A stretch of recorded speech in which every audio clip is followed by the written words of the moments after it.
Public का फैसला है, उसको मानना चाहिए और कहाँ अपने में कमियां हैं वो देखकर फिर इंशाल्लाह ऐसी जारी रहेगा।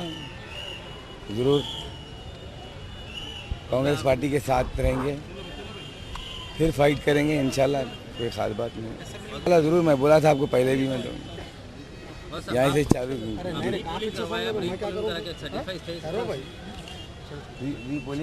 रीपोलिंग करवा के आप सेटिस्फाई थे इस वक्त कि मैं कामयाब हूँ? नहीं, अभी देखिए एक बात बोलता हूँ, अभी भी जो है ना, अभी भी मेरे को है ना में इत्मीनान है कि उस टाइम के ऊपर क्या हुआ कि हम सोचे थे कि 5-4 घंटे हमको अरेस्ट करने की वजह से, तो अब मैं समझता हूँ कि है ना भाई कहाँ अपनी चूक है, देखिए ज़रूर फिर काम करेंगे। आवाम के फैसले को आवाम के फैसले को